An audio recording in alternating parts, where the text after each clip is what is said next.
part 1 of this movie in 10 minutes. Let's go. So Scream starts off with multiple phone calls made from the sky with this really creepy voice made to this girl named Casey Becker, who, yes, this is Drew Barrymore. And now, little side note to all my late Gen Zs and Gen Alpha friends, this is the phone that we used to have, and as you can see, there's no caller ID whatsoever. What happened was that if it rang, you picked it up and you said hello. So Casey Becker here starts talking to this guy, and she's being very flirty and playful, and at one point she's making popcorn and you can hear it through the phone, and he says, "What are you doing?" And she's like, "I'm getting ready to watch a scary movie." So Casey and this guy starts talking about scary movies, and eventually it gets to this point where suddenly this guy says, "I want to know who I'm looking at," and like anyone would, she just suddenly changes to like, "What the fuck?" So Casey hangs up the phone again, but he keeps calling her back, and he keeps getting more and more aggressive, and until eventually it turns into a screaming match between Casey and the guy on the phone. Casey eventually threatens the guy on the phone and says, "If you don't go away, my boyfriend will be here and he'll kick the shit out of you."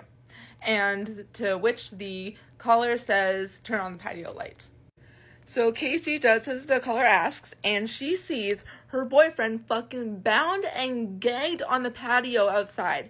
And Casey had looked outside when she first kind of started getting these calls, and he wasn't there before. Casey now starts to flip out, and understandably I would too if my boyfriend was being held like that.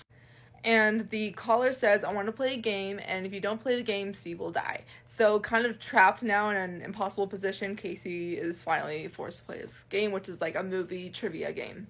So Casey gets the first question right, but the second question she actually gets wrong because it's a trick question. So she actually is forced to watch as an unseen force offs her boyfriend. The caller keeps talking on the phone, and he says, "We're not done yet," and then he asks her, "Which door am I at?" And she actually now refuses to answer this question, to which suddenly a chair is flung through her porch doors, and her porch doors are made of glass, so glass goes everywhere. Casey runs to the kitchen, and she grabs the knife from the knife block, and she looks around the corner just in time to see this motherfucker who we all call Ghostface. So Casey is terrified, and she runs outside through the patio doors, and she hides like underneath the windowsill on the outside of the house, but she pops up just in time to see Ghostface turn around and see her.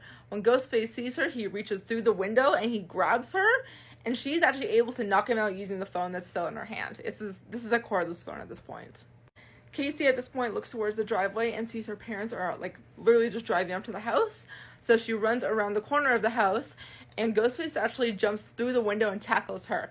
Casey gets up, she starts running, and a fight ensues, and she is actually stabbed. And she falls to the ground, and she pulls off Ghostface's mask, and we don't see who it is just due to the camera angle, but Ghostface ultimately offs Casey before she can alert her parents. Then we meet our main character, Sydney Prescott, and she is in her bedroom when she hears a noise outside. So she goes to her window to investigate, but turns out just to be her boyfriend, Billy, who, yes, this is Skeet Ulrich. Oh my god, even kids nowadays know his name thanks to Riverdale, so it's, wow, his acting career is insane. Of course, when Billy first came through the window, Sydney screamed in shock, so her dad comes to her door and says, like, "Wait, are you okay?" And Billy manages to hide himself in her bedroom. Sydney says, yeah, I'm okay, it's all good. Of course, like, she doesn't tell her dad Billy's there, and her dad tells her that he's going to bed because in the morning he's going to go on a business trip, and Sydney's like, "Yeah, I know what you're saying, and there's cash on the counter, blah, blah, blah, I'll see you later." These two talk for a little bit, and eventually they start making out a bit, but that's kind of just it for this scene. The next day, Sydney is arriving at school, and she sees all these TV vans and reporters, and her best friend Tatum comes up to her and tells her that they're there due to like the incident that happened last night, which is obviously the opening scene that we saw. Later in class, Sydney is called into the principal's office where she meets the sheriff and Tatum's older brother Dewey, who is the deputy, and they're kind of just doing like an interrogation of all these different students to try and figure out who killed Steve and Casey.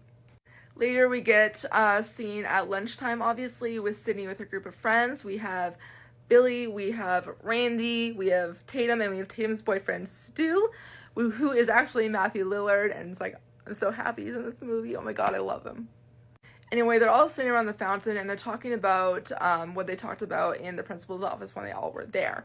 And Stu and Randy are kind of joking around about the deaths, and just like, They found her liver in the mailbox, leave her alone, ha ha ha. And Sydney eventually is so grossed out that she gets up and she leaves.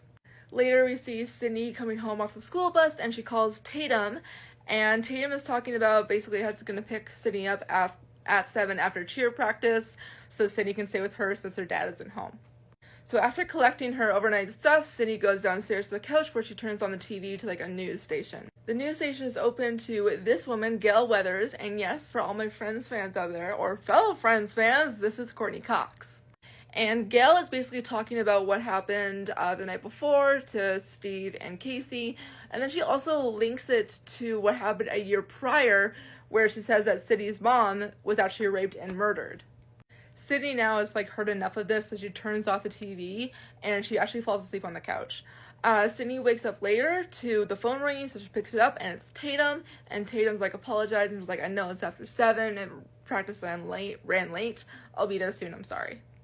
The phone rings again, but when Sydney picks it up this time, it is now Ghostface calling her, and Sydney kind of assumes it's a joke. She actually thinks that it's Randy because Randy works at a video store in town. Yes, we said video stores earlier. Yes, they're amazing. So Sydney is actually trying to call his bluff, and she's like, oh yeah, blah, blah, blah, what am I doing? I'm out on the porch, and you're not here. And she's about to hang up when Ghostface says, if you hang up on me, you'll die just like your mother. And Sydney now says, fuck you, and she hangs up, goes inside, but she is now attacked by Ghostface, who's actually already inside the house. So a chase scene ensues where Sydney runs up the stairs because the front door is locked and she can't unlock it. So she runs up the stairs to her bedroom where she types out 911 to call the cops. Suddenly, Billy appears back in her bedroom and she pulls him through the window and she's crying into his shoulder and she's like, if he's in the house, he's in the house. But she looks down and she sees a phone fall out of Billy's pocket, like an early cell phone.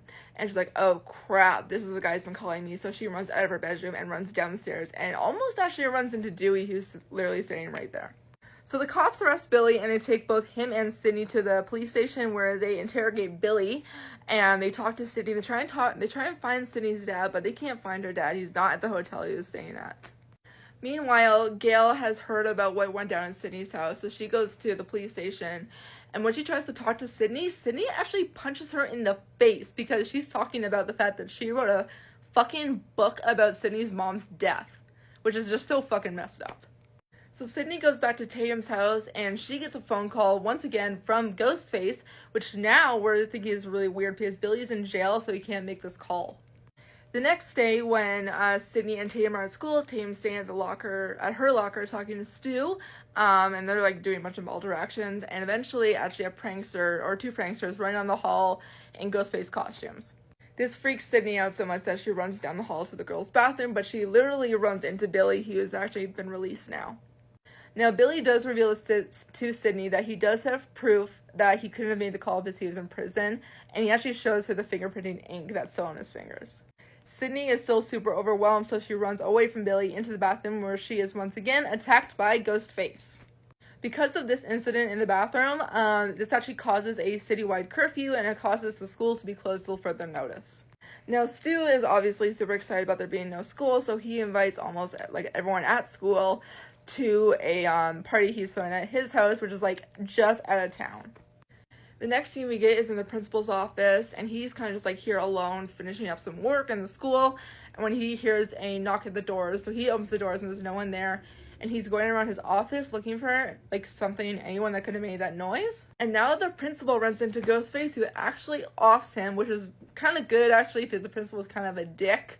Next, we get a scene of Stu, Randy, and Billy at the video store. I couldn't find a picture of Billy in the video store, but whatever.